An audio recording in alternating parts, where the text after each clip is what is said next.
All right, we have this coding problem called move zeros where we want to move zeros. So we have an array of numbers. We want to move all the zeros to the end of this array, but we want all the non-zero elements to remain in the same order. So like in this example that they show, we've got zeros here, and at the end they move to the end, and so we have the 1, 3, and 12 all at the beginning in the same order. Okay, so how do we do this? And then at the end it talks about minimizing total number of operations. We'll think about that a little bit. But basically, one way to think about this,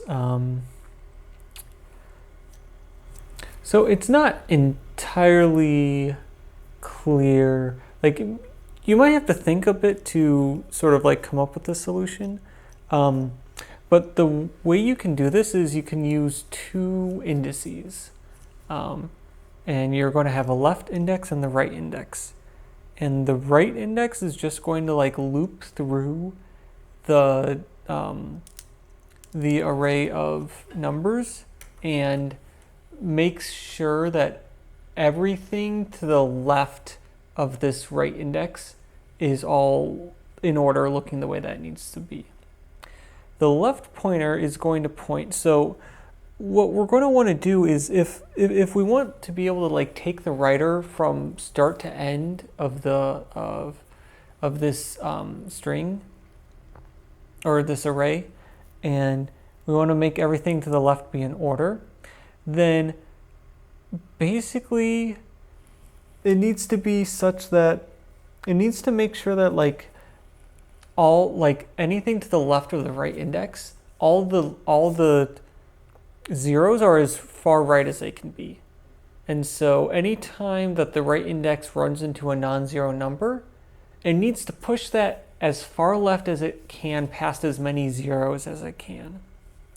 And so what we need to do is we need to take use the left index to keep track of where to put the non-zero numbers. Like, what is the next place where you can put a non-zero number? And so basically what it's going to track is it's going to track the leftmost zero, because any non-zero number that the right index comes across, you're going to want to switch it with that zero. So let's work through an example to see what this might look like. 0, 4, 5, 0, 7. Okay. So we're going to start with the left index and the right index, like going through, like starting at the same place. And we're going to increment the right index one at a time. So basically, like when you're starting out here, like any array of just one element is going to be fine. So this is all going to be good at the starting point. So basically, at the first stage, we basically initialize here, and at this first stage, this is a non-zero number, so this cannot be the leftmost zero. And so we're going to increment L by 1 like immediately as part of our next step in moving R to the right 1 by 1. Okay, now here we're at a 0, and so we know that L, so this is where L wants to be, because it is the leftmost 0. And so then right is going to keep moving to the right. And now we see here, right has come across a non-zero number 4. And so like right is at the index 2, and so indices 0, 1, and 2, this is not in proper order. And so to get it in the proper order, this everything strictly less than this index, everything strictly to the left of R is in order, but this new element that R is at, when added, is no longer in order. So in order to put it in order, we need to move it as far left as we can. And the place we move it to is to L. And so we're going to switch 4, and 0 here. But now L, remember we want L to keep track of the leftmost 0, and so that has to go up by 1. All right, and now we continue with R. R goes here, and now again, everything strictly to the left of R is in order, but this new element here, when added on, breaks the ordering, and so we need to put this non-zero element as far left as we can, and so we're going to switch it with L. So 5, 0. Okay, L now needs to point to the leftmost 0, so it's going to keep going. Okay, R is going to continue on. Now R here has come across a 0, and so this is fine because we want all the zeros on the right. So R is actually going to continue going, and L is going to stay put because it is still on the leftmost 0. So then R is going to go here, and now R has come across a non-zero number again, so we're going to have to switch these. So 7 and 0. And then L would increase by 1 here, but we're done with the process, so we don't need to worry about that. So yeah, it's worth noting here that throughout this process, at the beginning, so let me just to illustrate, at the beginning of, like, anytime R moves up 1, we have that everything strictly to the left of R will be in order, and then every element starting at L and going up to the indices, basically anything between L and R, but not inclusive of this new index that R is on, is going to be a 0. And everything strictly to the left of L is going to be non-zero. And R is going to handle this in such a way that it's going to resolve this. Either this will be 0 and it will move on, or it will be non-zero and it will flop. Okay. So I guess it's worth actually, so yeah, this is the process. And so let's actually write out the code to show what it looks like.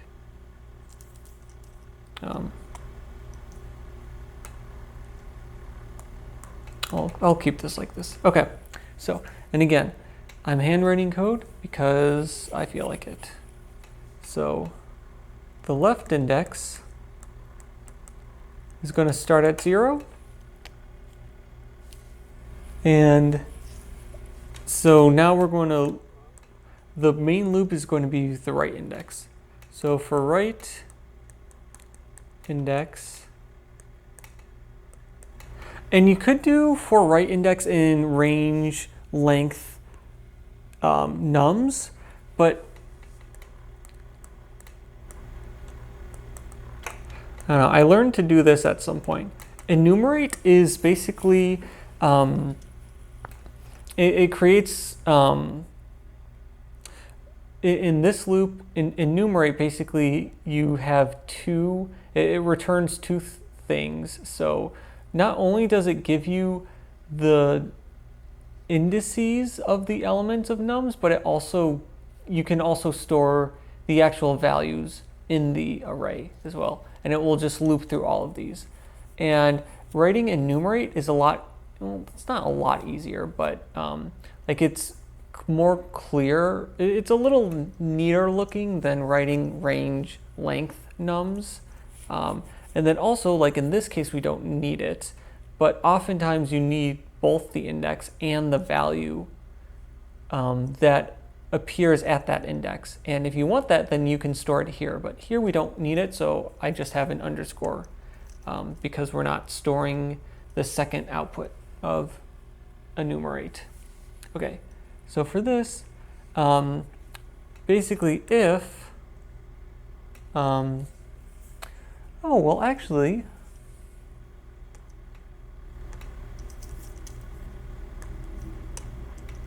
we are going to use it, so let's use it. Right value here. So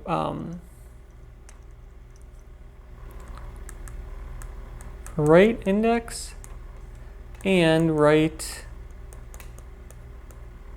value in enumerate. Okay, so here if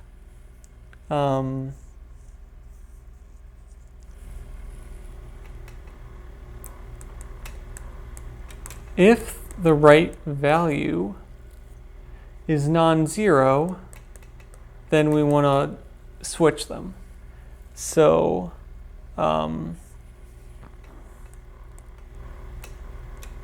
num's left index, num's right index is going to be, I'll write it on the next line, is equal to, and we basically switch them.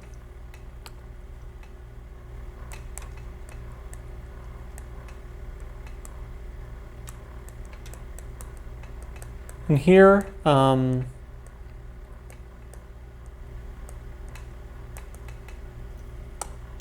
num's left index. And so here, actually, if we want to use this right value here, we actually can't use it here because we're changing what we are assigning to the right index value of nums. And so we need to actually use num's right index here. But here, if you wanted to, you could use right value in place of num's right index here. But just for symmetry, I'm just keeping it like this. Okay, so we need to swap the values. I'm going to write this a little bit to the left so that it is clear that this is a continued line, because then we are also going to do left index, going to increase by 1. Okay, and that's the solution. This does the process that I described above. And so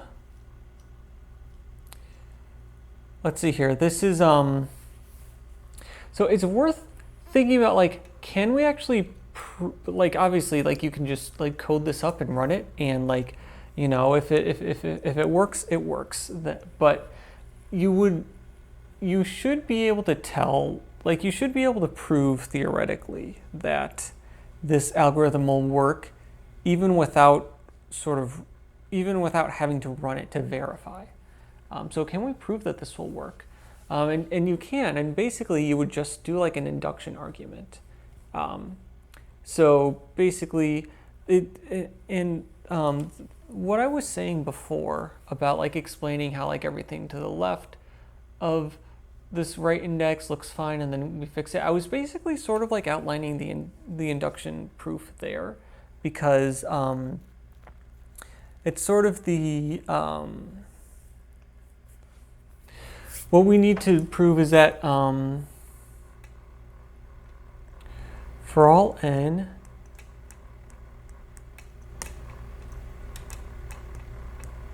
at step n in the loop, nums all the way up to n is in order. And basically when I say in order, it's in the order that we're looking for, where it's all non-zero values first and then zeros. And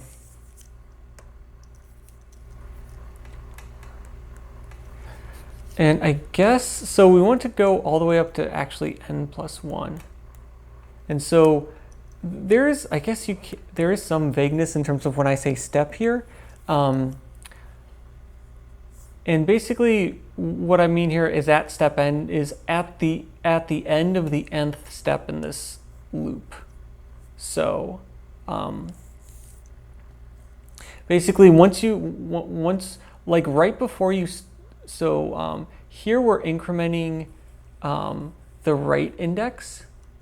So after you increment the right index and then go through these lines of code, immediately before the for loop goes on to the next step, then you're in a situation where all indices from 0 up to and including right index are in the proper order. Okay, and so how would you prove this? Oh, another thing, before I do that, there is one other thing that I want to point out, is that like we started out, if so, we're every time we run into a non-zero value, we swap, and you might be a little bit thrown off because at the beginning, we started with left index and right index at the same place, and we also saw that like you can start out this process where like the left and right indices like move together, because like, you know, left index starts at 0, right index starts at 0, and so like if the right value is not 0, then the left index will increase. And so until you get to a 0, the left and right indices are going to line up. And so you might think, well, does that have any impact on this flopping? And it doesn't, because, you know, if you switch it, it's the same index, and so it doesn't actually change anything. It is unnecessary, because of the fact that it's doing something that's not doing anything. So I guess what you could do if you really wanted is you could sort of like have another statement here where it's like, if right index is strictly greater than left index, then switch them. Or perhaps you could have some other variable that's like the distance between the left index and the right index, and it starts at 0, and then as soon as it hits a number greater than 0, then you continuously do. But this is I think just worrying about minute details. The point is, it is worth considering the fact that like considering edge cases and considering, wait, is this code still valid when the left index and the right index are the same at the beginning of the loop? And as we can see in our argument, it is the same. Okay, but anyways, let's actually do this proof. Okay, so basically what you're going to have is let's say we have A, B, C, D. Let's say these are all the values in, or these are the first values in the array. And let's assume that D is like the let's assume that like all indices or all values between A and D are non-zero. Then in this case, like left and right are going to move together until you get here. And so now we consider E. And what happens when we get to E?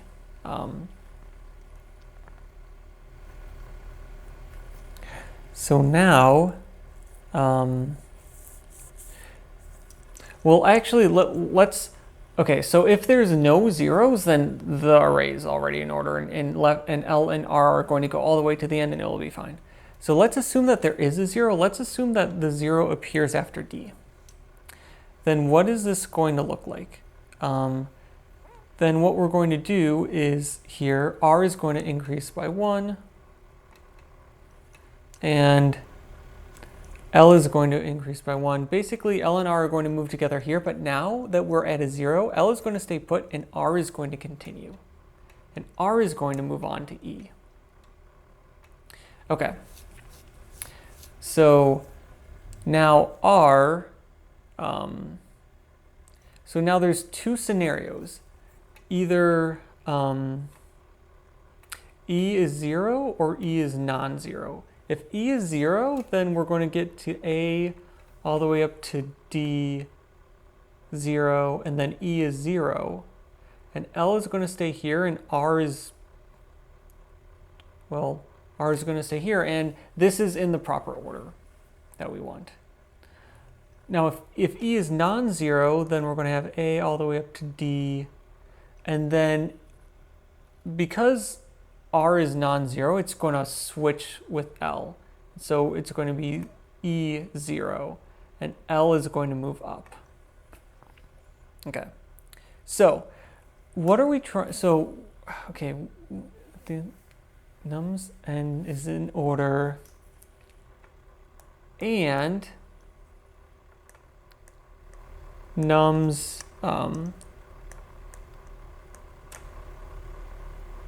nums L, which I'll just use L for left index. Probably could have been doing that throughout this, but I don't know. It's good to be explicit.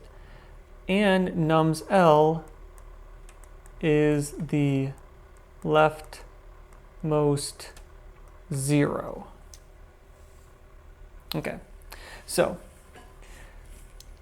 this is basically we are we're doing induction on basically the number of zeros to the left of R. So if there's no zeros at all in nums, then it's trivial. Now we're and then I also showed if they're like when you go from zeros to a single zero, then it's automatically in order because L and R were moving together. Now moving from 1 0 to 2. So once we're moving on from 1 0, then the next step in the process is going to resolve. So like basically if this statement holds when there is, if this statement holds when the array to the left of R has exactly 1 0, then it will also hold after that next step, because we have this scenario where we have a single 0 and then we have this next element, and whether this element is 0 or non-zero, we will still end up in a scenario where L is pointing to the leftmost 0 and everything to the left of and including the right index is in the proper order. And then for induction, we can do, we could have possibly jumped to this in the first place, but like, I don't know, I tend to be very careful about induction proofs. Like instead of just like proving like, oh, let's prove it for n equals 1 and then n plus 1, I don't know, there are some cases where like, there are some nuances that happen at the base cases. And so I like to err on the side of showing more base cases than necessary sometimes, just to make sure that I can see that the induction proof is proceeding as needed.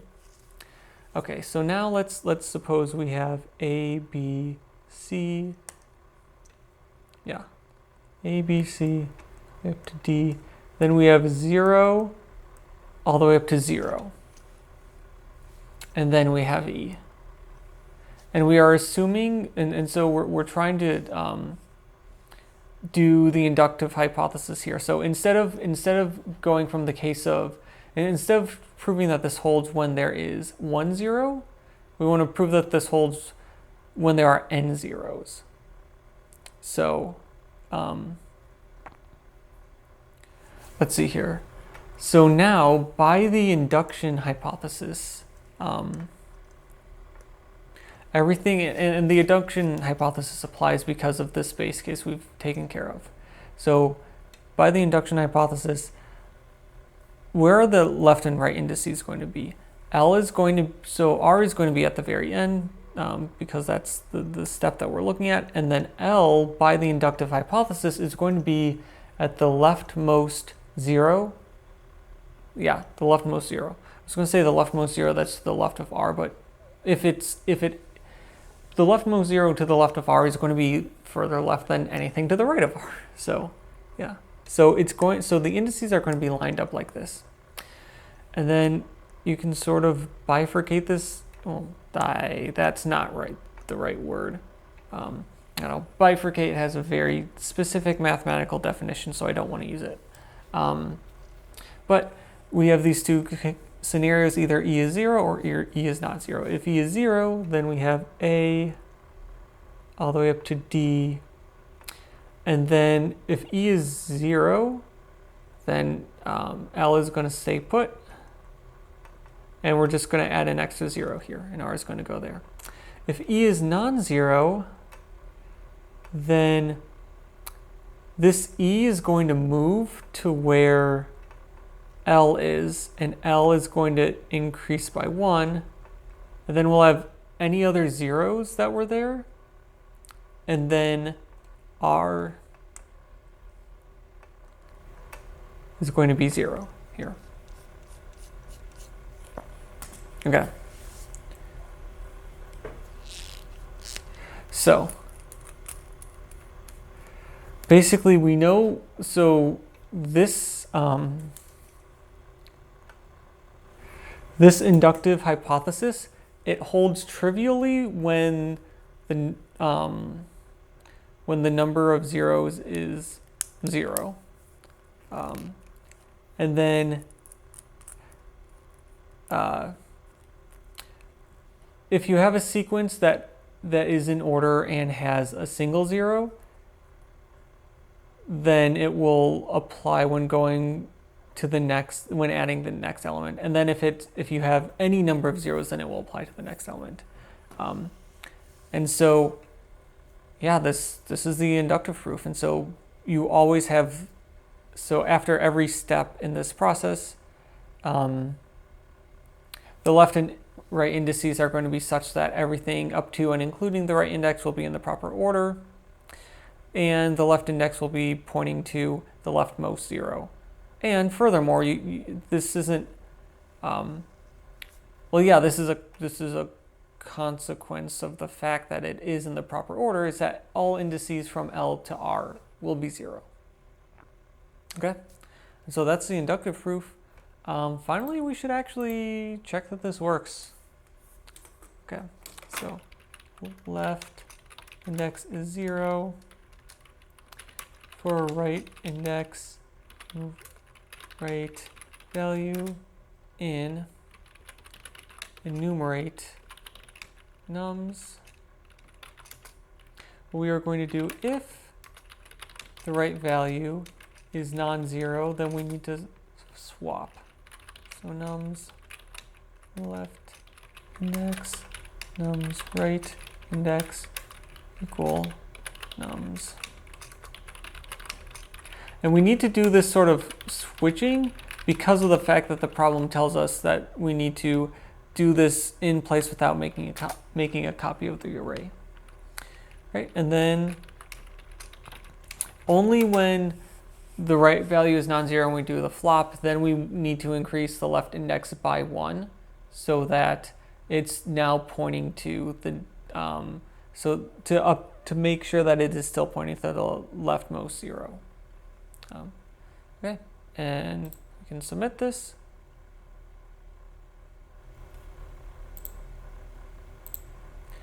And there we go.